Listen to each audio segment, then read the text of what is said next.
마태복음 5장 1절에서 12절의 말씀 한 절씩 교독하고 마지막 절 함께 읽습니다. 예수께서 무리를 보시고 산에 올라가 앉으시니 제자들이 그에게 나와왔다. 예수께서 입을 열어서 그들을 가르치셨다. 마음이 가난한 사람은 복이 있다. 하늘나라가 그들의 것이다. 슬퍼하는 사람은 복이 있다. 하나님이 그들을 위로하실 것이다. 온유한 사람은 복이 있다. 그들이 땅을 차지할 것이다. 의에 줄이고 목마른 사람은 복이 있다. 그들이 배부를 것이다. 자비한 사람은 복이 있다. 하나님이 그들을 자비롭게 대하실 것이다. 마음이 깨끗한 사람은 복이 있다. 그들이 하나님을 볼 것이다. 평화를 이루는 사람은 복이 있다. 하나님이 그들을 자기의 자녀라고 부르실 것이다. 우리를 위하여 박해를 받은 사람은 복이 있다. 하늘나라가 그들의 것이다. 너희가 나 때문에 모욕을 당하고 박해를 받고 터무니없는 말로 온갖 비난을 받으면 복이 있다. 너희는 기뻐하고 즐거워하여라. 하늘에서 받을 너희의 상이 크기 때문이다. 너희보다 먼저 온 예언자들도 이와 같이 박해를 받았다. 아멘. 우리가 예배를 시작하면서 서로 인사를 나누는, 매주마다 나누는 우리 구호처럼 인사말이 예수님 한 분으로 충분합니다 라는 이런 문구가 있지 않습니까? 이 인사처럼 전도지나 혹은 복음 광고 카피로 자주 사용되는 문구가 하나 있습니다. 행복의 시작 예수 그리스도. 이 문구가 처음에 알려지게 되었던 것이 2001년 조선일보에 이 카피가 전면 광고로 실렸던 적이 있습니다. 신문 한 면 전체에 대문짝만하게 이 글이 행복의 시작 예수 그리스도. 이 전면 광고는 서울 도봉구에 위치한 광염교회, 감자탕교회라고 알려져 있는 교회인데요. 이 광염교회에서 조선일보에 전면 광고를 낸 것입니다. 제가 예전에 도봉동에 살았기 때문에 이 교회에도 방문을 한 적이 있는데 이 카피는 그 교회 조현삼 목사님이 쓰신 책 이름이기도 한데 책을 홍보하는 형식으로 예수 그리스도를 전국에 광고한 거죠. 이 책에 조 목사님이 이렇게 적었습니다. 그날 밤 신문 가판을 신문사로부터 직접 받아 들고 집으로 가셨어요. 그리고 내일 아침이면 전국의 조선일보에 이거 뿌려지는 겁니다. 그날 밤 나는 예수 광고가 실린 신문을 덮고 잤습니다. 그때도 지금도 예수 그리스도로 나는 행복합니다. 예수 그리스도로 말미암아 시작된 행복은 마르지 않는 샘이 되어 솟아나고 있습니다. 내가 이 세상을 떠나 저 천국에 갈 때까지 이 행복은 계속될 것입니다. 이 땅에서 시작된 행복은 저 천국에서는 영생으로 이어질 것입니다. 행복의 시작 예수 그리스도를 함께 나누고 싶어 이 책을 썼습니다. 행복은 예수 그리스도에게서부터 시작된다는 아주 간단한 광고이지만 신문의 전면 광고로 이렇게 예수님에 대해서 알렸던 것은 그때가 거의 처음이었습니다. 그리고 그 카피가 사람들에게 많이 알려지기 시작했죠. 그래서 지금은 어느 교회에서는 정말 건물 한쪽 면에 행복의 시작 예수 그리스도 이렇게 걸려 있기도 합니다. 그 행복의 시작인 예수 그리스도. 그분은 우리에게 이 행복에 대해서 뭐라고 말씀하셨을까? 예수님 자신은 우리에게 행복에 대해서 어떻게 말씀하셨는가? 오늘 우리가 읽은 본문이 이 행복에 대해서 예수님이 직접 말씀하신 내용입니다. 오늘 성경 말씀을 보시면 거기에 소제목이 붙어 있습니다. 우리의 성경에 보면 복이 있는 사람이라고 소제목이 붙어 있는 오늘 성경 본문에 나오는 이 복이라는 단어는 우리가 생각하는 행복이라는 단어와 우리가 생각하는 그 행복이라는 의미와 별반 다르지가 않습니다. 그래서 공동 번역, 현대인의 번역 이런 성경에서는 이 구절을 이렇게 적어 놓았습니다. 마음이 가난한 사람은 행복하다. 행복하다. 그러면 어떤 사람이 예수님이 말씀하시는 행복한 사람입니까? 3절에서 10절을 우리 한번 다시 찬찬히 읽어 보십시다. 3절에서 10절. 마음이 가난한 사람은 복이 있다. 슬퍼하는 사람은 복이 있다. 하나님이 그들을 위로하실 것이다. 온유한 사람은 복이 있다. 그들이 땅을 차지할 것이다. 의에 줄이고 목마른 사람은 복이 있다. 그들이 배부를 것이다. 자비한 사람은 복이 있다.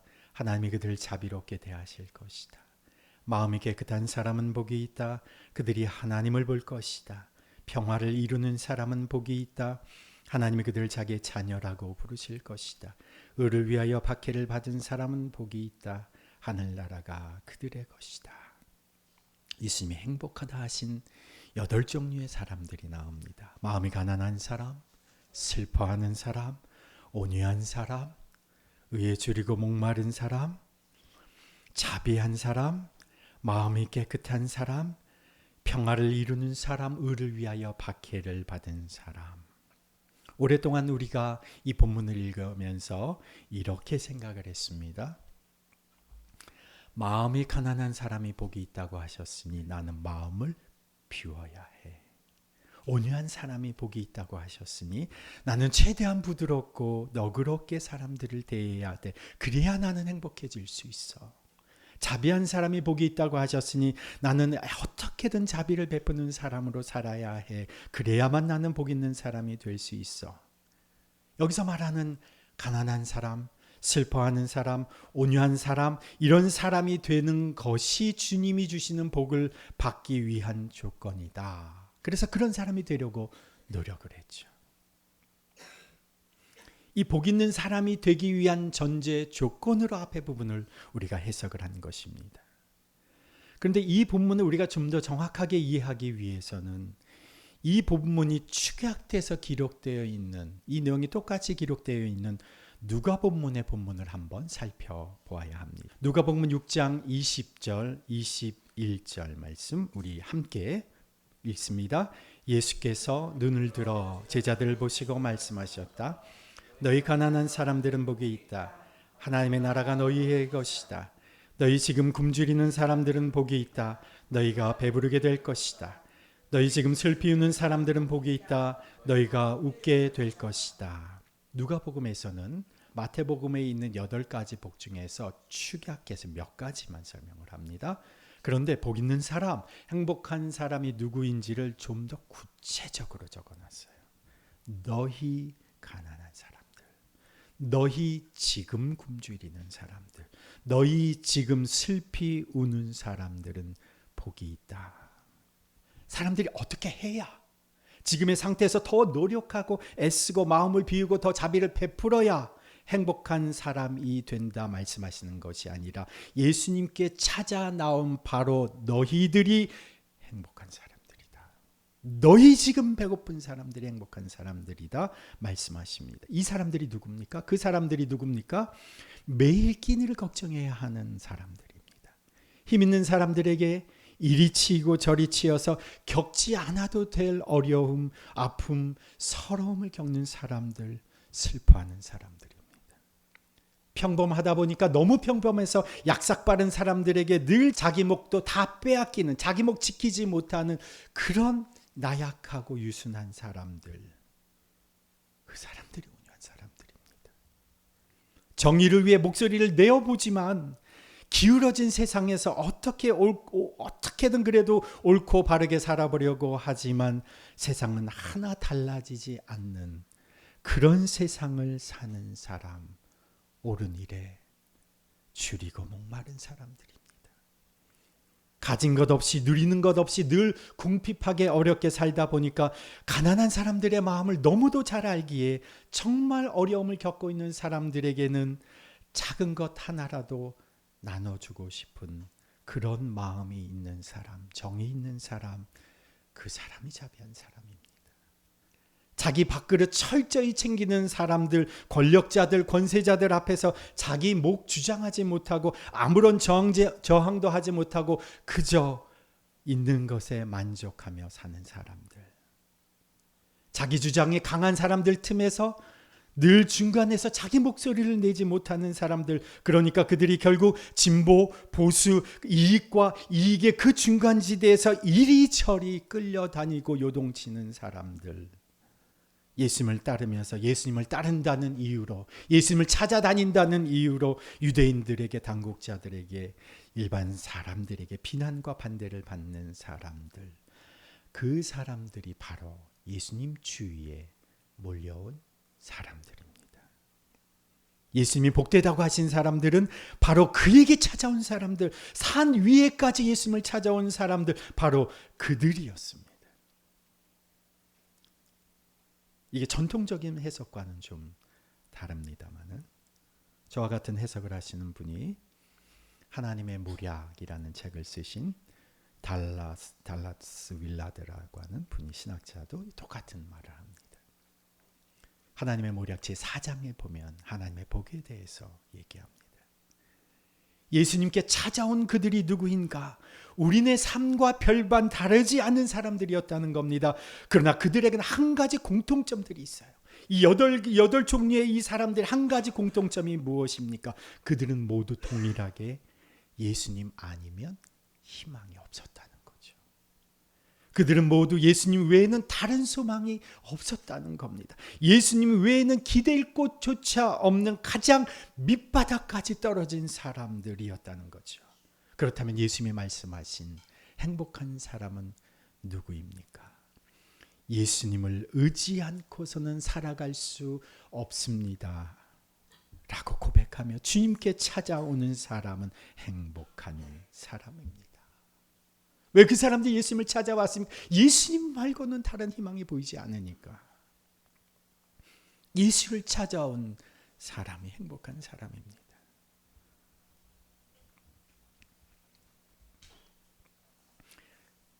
누가복음 8장에 보면 12회 12년 동안 하혈을 하는 여인이 있었습니다. 용하다는 의사 다 찾아다녀 봤지만 병을 고치지 못하고 재산만 다 탕진했습니다.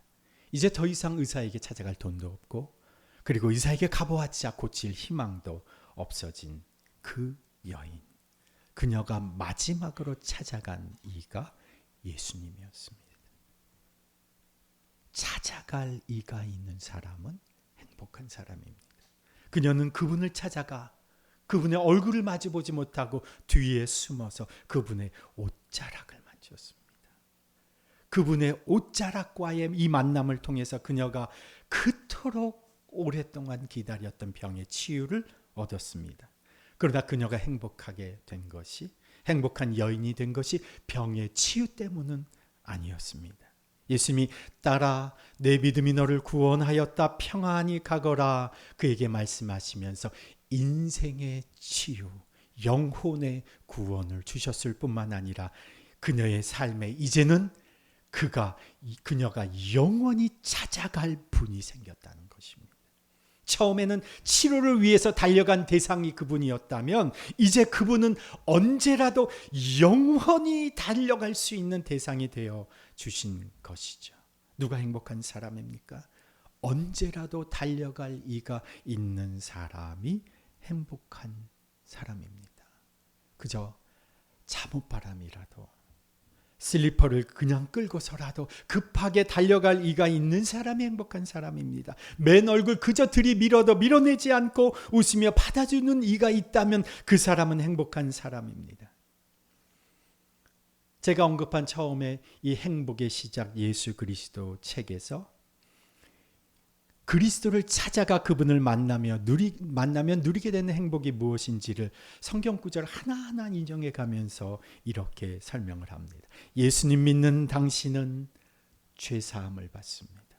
예수님 믿는 당신은 심판을 받지 아니합니다. 예수님 믿는 당신은 이제 자유인입니다. 예수님 믿는 당신은 이제 과거로부터 자유합니다. 예수를 믿는 당신은 의인입니다.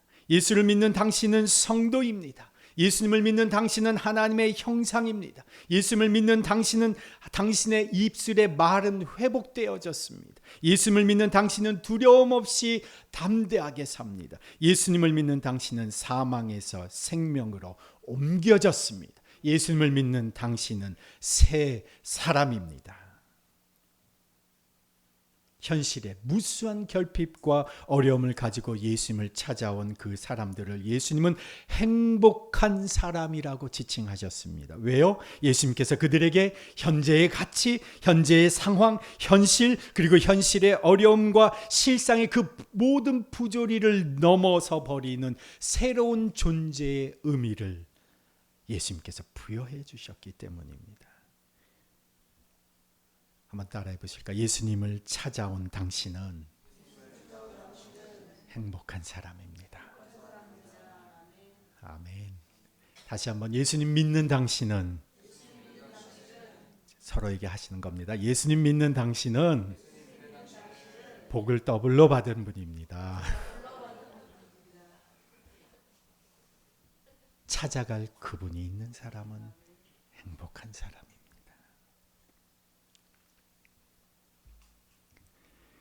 예수님께 그 사람들이 찾아왔다는 사실만으로도 그 사람은 행복한 사람입니다. 그들에게 무엇이 주어집니까? 예수님께서 이렇게 말씀하십니다. 3절 말씀, 하나님 나라가 그들의 것이다. 4절, 하나님이 그들을 위로하실 것이다. 5절, 하나님이 땅을 차지하게 하실 것이다. 6절, 그들이 배부를 것이다. 7절, 하나님이 그들을 자비롭게 대하실 것이다. 8절, 하나님을 뵙게 될 것이다. 9절, 하나님의 자녀라고 불릴 것이다. 10절, 하늘나라, 하나님 나라가 그들의 것이다. 왜 현실의 결핍과 아픔과 애통함과 슬픔과 상처 속에서도 예수님을 찾아 나온 그들이 행복한 사람입니까? 예수님 안에서 이러한 미래가 그들에게 보장되었기 때문입니다. 예수님이 말씀하신 행복한 사람은 누구입니까? 하나님 안에서 이 미래가 보장된 사람이 바로 행복한 사람입니다. 하나님이 예수 그리스도를 찾아온 사람들의 몫을 챙겨주십니다. 그것이 그들이 땅을 차지할 것이다. 하나님이 그 눈에서 눈물을 닦아 주십니다. 하나님이 그들을 위로하시는 겁니다. 하나님의 것을 누가 물려받느냐? 바로 예수님께 찾아온 그 사람들이 물려받는 겁니다. 그들의 배고픔을 하나님이 친히 배부르게 채워주시는 겁니다. 비록 오늘 부족하더라도, 비록 오늘 결핍되어 있더라도, 비록 오늘 욕을 먹더라도, 비록 오늘 비난을 받더라도, 비록 사람들은 인정해 주지 않더라도 그 사람은 행복한 사람이다. 하나님이 그 사람의 미래를 보장해 주셨기 때문에 그렇습니다. 하나님 나라가 그들의 것이다.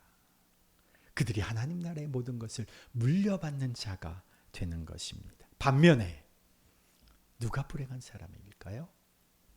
누가복음 6장 24절에서 26절의 말씀 한번 띄워주시면 같이 읽습니다. 6장 24절에서 26절의 말씀 함께 읽습니다. 그러나 너희 부유한 사람들은 화가 있다. 너희가 너희의 위안을 받고 있기 때문이다. 너희 지금 배부른 사람들은 화가 있다. 너희가 굶주리게 될 것이기 때문이다. 너희 지금 웃는 사람들은 화가 있다. 너희가 슬퍼하며 울 것이기 때문이다. 모든 사람들이 너희를 좋게 말할 때에 너희는 화가 있다. 그들의 조상들이 거짓 예언자들에게 이와 같이 행하였다. 어떤 사람들이 불행한 사람들이냐? 예수를 찾아갈 필요가 없는 사람들. 예수님께 구할 것이 없는 사람들. 세상에서의 즐거움과 만족, 세상에서 얻는 그 즐거움 때문에 아무 아쉬움도 없는 이 사람들은 세상에서도 인정받고 살아가기 때문에 주님의 인정은 필요치 않는 사람들. 아무리 행복해 보여도, 아무리 모든 것을 다 가진 것 같아도 모두 지독히 불행한 사람이다. 이들에게는 미래가 없습니다. 이들에게는 영원한 심판과 형벌이 기다리고 있는 거죠. 그러나 예수님 안에서의 미래가 보장된 사람은 행복한 사람이라는 거죠. 예수님을 믿고 그분을 나의 구주와 주님으로 인정하며 고백하는 사람, 예수께 찾아온 인생에게는 이 영원한 미래가 보장되어 있는 것입니다. 최근에 주위 분들에게로부터 장례 소식을 듣습니다. 요즘에는 장수하면 90세 돌아가셔도 일찍 돌아가셨네 말하지만 부흥 소식을 들려오는 소식들을 보면 60대, 50대, 40대도 들려옵니다. 여기 있는 여러분과 저의 인생의 시간도 보장되어 있지 않습니다.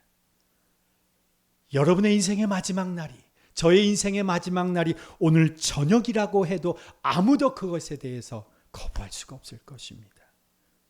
그런데 오늘이 그날이라도 그분 앞에서 기쁨으로 그분의 얼굴을 대하며 그 품에 안길 수 있는 미래가 보장되어 있는 사람이라면 그 사람은 행복한 사람이지 않겠습니까? 하나님 안에서의 미래가 보장되어 있는 그 사람이 행복한 사람이다.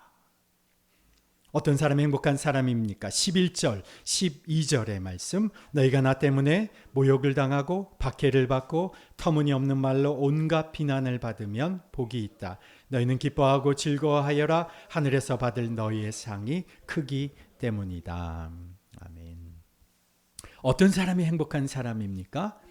예수님을 위해서 이 땅에서 때로 어려움을 겪게 되더라도 예수님을 따르기 위해서 혹은 예수님을 믿기 때문에 유무원의 압력이나 핍박이나 박해나 예수님 때문에 비난이나 부당한 대우를 받게 된다면 그 사람은 행복한 사람이다. 왜 그 사람이 행복한 사람일까요? 여기 본문에 보면 그들이 하늘에서 받을 상이 크기 때문이다. 그러나 이것보다 더 큰 이유는 뭡니까? 나를 위해서 죽으신 예수 그리스도, 그분을 위해서 나도 무엇인가 고난에 참여하는 영예를 누렸기 때문에 그것이 행복하다는 겁니다. 윤동주의 십자가라고 하는 시가 있습니다. 그 시가 이렇게 시작돼요. 쫓아오던 햇빛인데 지금 교회당 꼭대기 십자가에 걸렸습니다.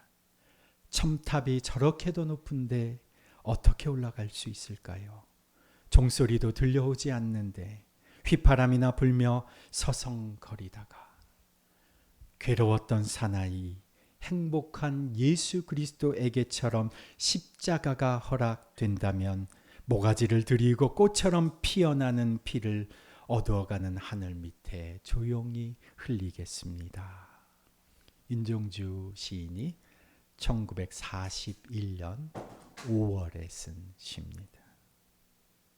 윤종주가 십자가에 달리신 예수님을 이렇게 묘사했습니다. 괴로웠던 사나이, 행복한 예수 그리스도에게처럼 십자가가 허락된다면 1941년 조국을 잃어버린 대한민국의 이 땅의 백성들, 조국이 있다면 그 조국을 위해서 내 한 몸 바칠 각오가 되어 있건만 조국은 더 이상 존재하지 않는 나라가 되어버렸으니 내 한 몸 바칠 조국이 있다면 그것을 위해 내 삶을 목숨을 기꺼이 드리련만 자신에게는 그 바칠 대상인 조국이 더 이상 존재하지 않는구나 말하면서 십자가에 달리신 그분을 하나님을 위한 사명으로 십자가를 지실 수 있었던 그 예수님이 부러워 그분을 행복한 예수 그리스도라 불렀습니다.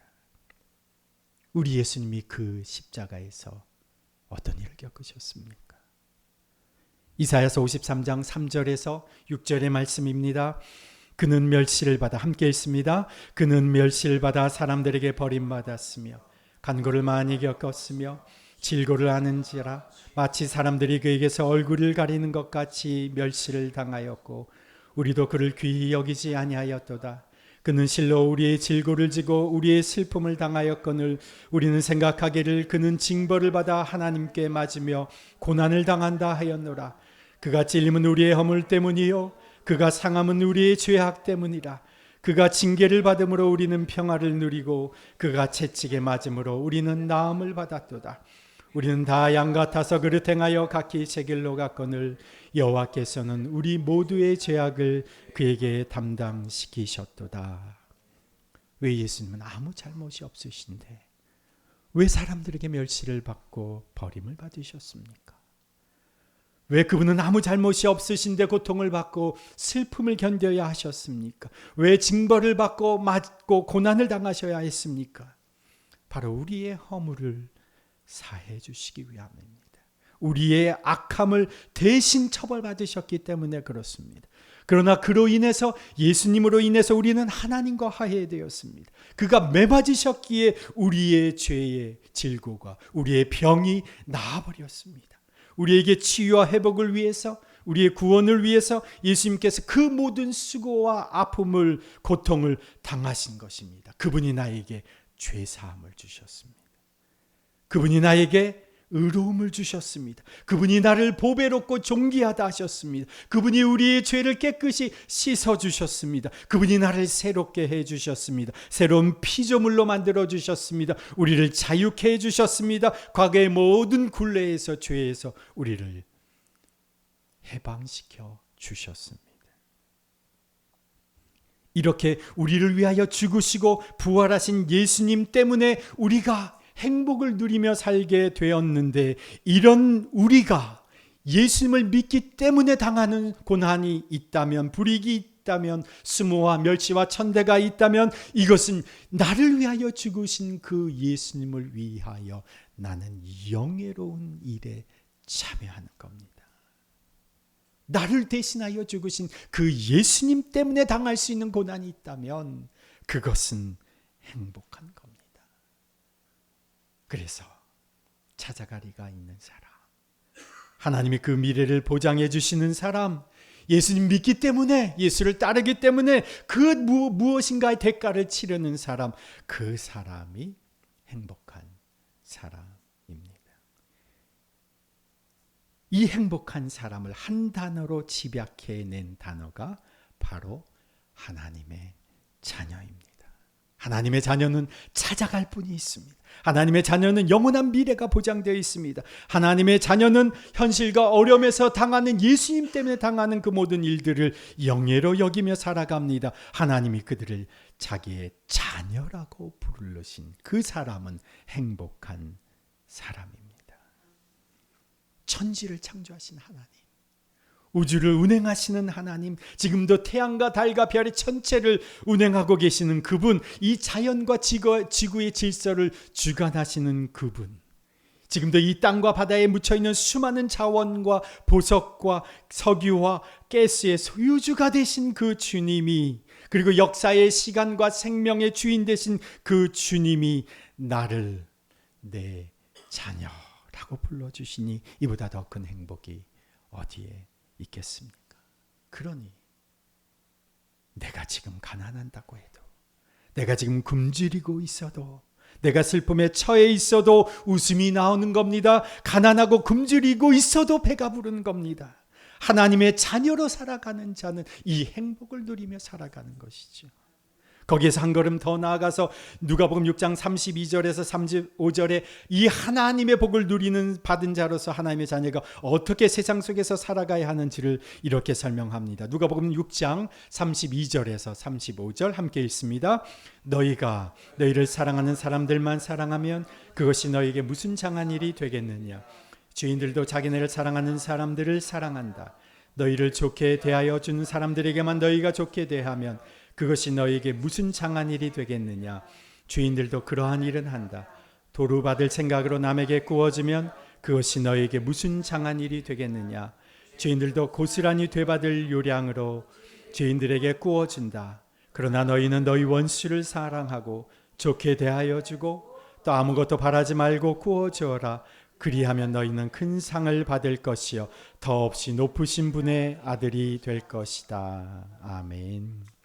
하나님의 자녀라면 세상 사람들은 주는 대로 받은 대로 준다고 할지 모르지만 너희는 너희 원수를 사랑하고 좋게 대하여 주고 아무것도 바라지 않고 주고 그리고 그렇게 살아야 너희는 하나님의 상을 받는 자여 하나님의 아들이라 하나님의 자녀라가 될 것이다. 예수 그리스도로 말미암아 하나님에게 자녀가 된 사람에게 하나님께서 이렇게 살아라 말씀하시는 거죠. 그리고 이 하나님의 자녀의 행복을 누리는 사람에게 주시는 또 하나의 약속이 있습니다. 마태복음 28장 20절에 내가 세상 끝날까지 항상 너희와 함께 있을 것이다.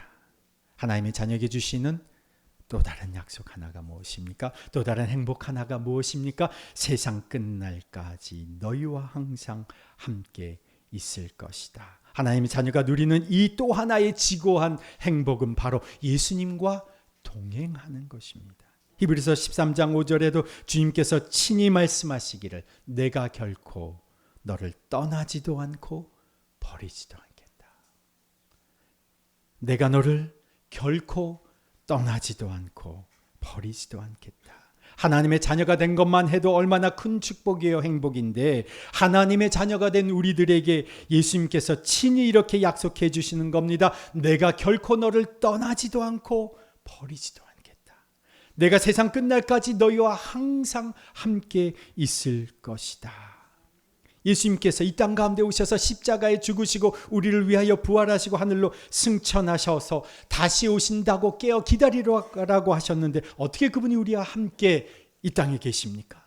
내가 또 다른 보혜사 성령을 너희에게 보내주겠다. 그분이 성령이 바로 그리스도의 영이십니다. 영으로 예수님이 바로 우리 안에 계신다는 거죠. 현재의 나의 조건에도 불구하고 재정적인 어려움에도 불구하고 신체적인 결함에도 불구하고 질병에도 불구하고 내가 당하는 여러 가지 어려움과 불편과 비난과 모욕에도 불구하고 내가 행복할 수 있는 것은 하나님의 자녀인 내 안에 예수님이 영으로 함께해 주시는 겁니다. 이것을 아는 것 같지만 사람들이 제대로 인식하지 못합니다. 그러니까 바울이 뭐라고 얘기합니까? 이렇게 말합니다. 이 비밀은 너희 안에 계신 그리스도니 곧 영광의 소망이니라. 고린도후서 13장 5절에도 예수 그리스도께서 너희 안에 계신 줄을 너희가 스스로 알지 못하느냐. 찾아갈 그분이 계신 것이 행복이고 그분 안에서 미래가 보장된 것이 행복이고 그분 때문에 내가 고난에 참여할 수 있는 것도 영예요 행복이고 그것이 하나님의 자녀가 누리는 조건과 상황을 초월하는 영원한 행복이라면 그 행복은 예수 그리스도에서부터 시작되고 그 행복은 내 안에 예수 그리스도로 말미암아 지속되는 것입니다. 이 행복이 내 안에 있습니다. 이 행복은 내 안에 예수 그리스도로 말미암아 계속 유지되는 것입니다. 이 행복이 여러분 안에 있습니까? 오늘 이 시대를 살아가면서 무엇이 당신을 행복하게 합니까? 하나님의 자녀로서의 행복이 있다면 내 안에 계신 그리스도로 말미암아 지속되는 행복을 경험하고 있다면 이제 그분을 위해서 그분이 맡기신 사명을 위해서 그분이 우리에게 보여주신 사랑을 세상에 알리고 전하기 위해서 그리고 그분이 이 땅에 친히 세우시는 교회 공동체와 하나님 나라를 위해서 기꺼이 아낌없이 내 자신을 내어드릴 수는 없는 것입니까?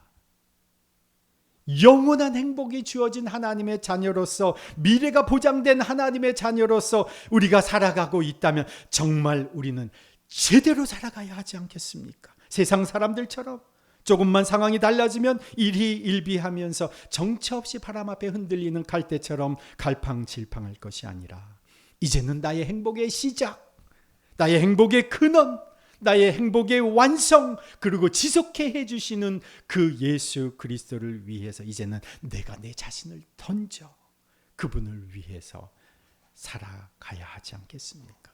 세상이 뭐라고 하든 사람들이 뭐라고 얘기하든 그분이 주신 사랑을 받고 그분이 주신 행복을 받은 사람으로서 이제는 세상 눈치 보지 않고 오로지 한 분 그분에게만 집중하여 한 걸음 한 걸음 의미 있는 걸음을 걸어가야 하지 않겠습니까?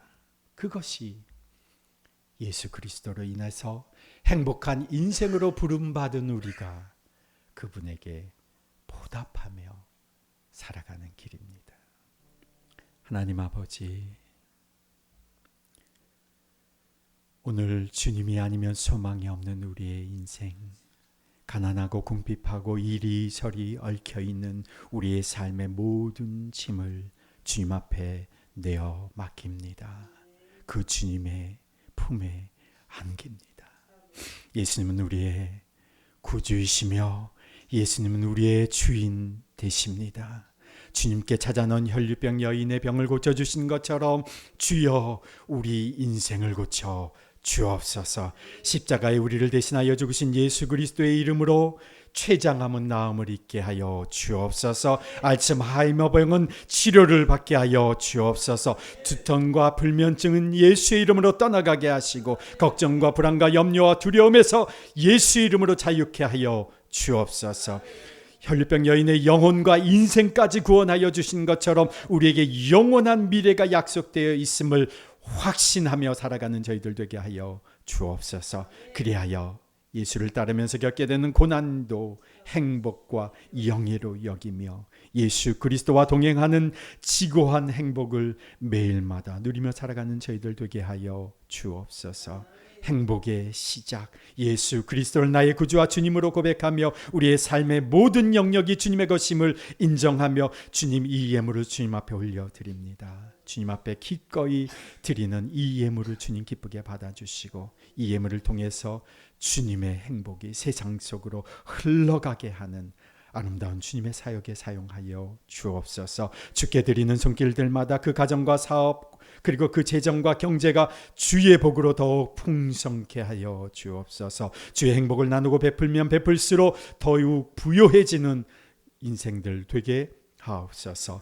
예수님의 이름으로 봉헌기도 드리며 이제는 우리 구주 예수 그리스도의 그 지극하신 은혜와 하나님 아버지의 무한하신 사랑과 성령님의 교통하심과 역사하심이 하나님의 자녀로서 예수 그리스도 안에서의 그 지고한 행복을 누리며 살아가기로 결단하고 이제 세상으로 나아가는 주님의 백성들 위해 그 가정과 자녀들 위해 일터와 사업장 위에 그리고 더비교회 공동체 위에 이제로부터 영원토록 함께 하시기를 간절히 축원하옵나이다. 아멘.